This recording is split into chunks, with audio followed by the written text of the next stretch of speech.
If the Hyde Amendment, which is what this is, if that language comes out, this bill will pass easily.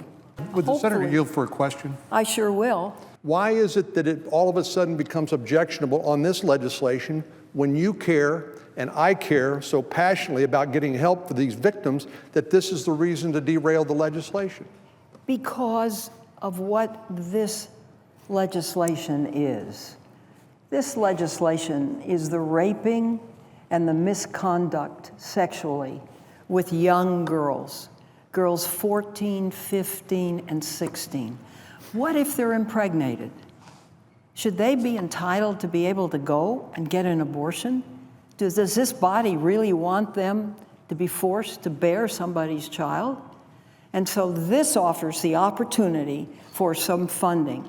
These aren't wealthy girls. I had a couple of senators in my office yesterday afternoon who are proudly pro-choice. I'm proudly pro-life.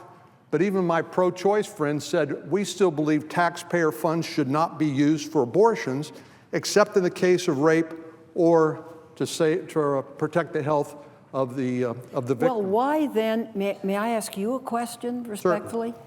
Why then isn't it in the House language? I would say to my friend, I can't vouch for the House's product, and I would just have to say that I think abandoning the Hyde Amendment would be a dramatic and mistake, and something I'm not willing to be a part of. See, I guess I disagree with that.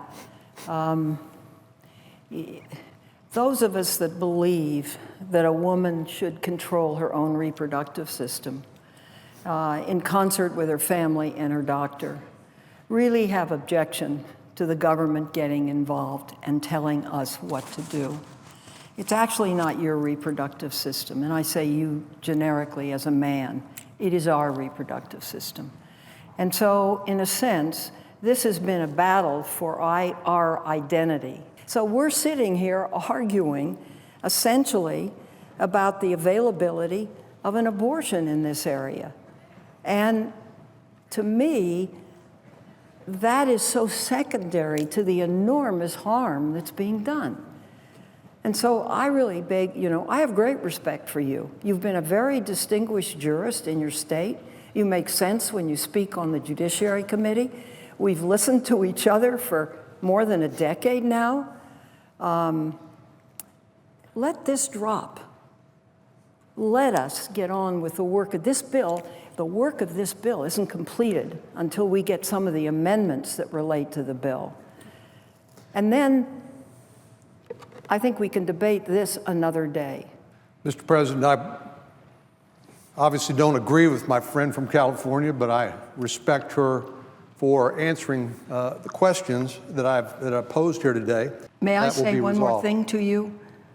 It's my understanding, breaking news coming here, that there is no language in federal statute on sex trafficking that defines a trafficking survivor as a victim of rape.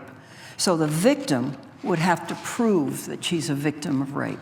Now, look at what happens. I don't know if in your legal career it took you close to victims, of very young victims of this, who cover up, who don't want to let people know.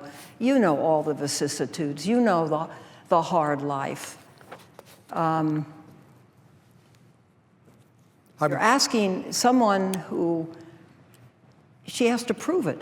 Why can't the Democratic minority take up the majority leader's offer for a vote to strip the language out that you object to? Can I answer that as honestly as I feel? I would appreciate it. Because there are many of us that believe this is one small step for womankind. It's one battle that we can win. And we have had loss after loss after loss. And, many of us ran on the right to choose.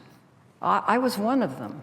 I'm old enough to have seen the way it was before, to have sentenced women who committed illegal abortions with coat hangers. And that is sort of the systemic root of all of this. It's our history, Senator. And we're trying to change that history. and we keep losing. So there's one small thing in this. Why in the world would you take a hostage a piece of legislation that's going to help those 100,000 children who are sex trafficked each year? Why should they suffer so that you can make a point on this particular piece of legislation? Let me answer a question with a question.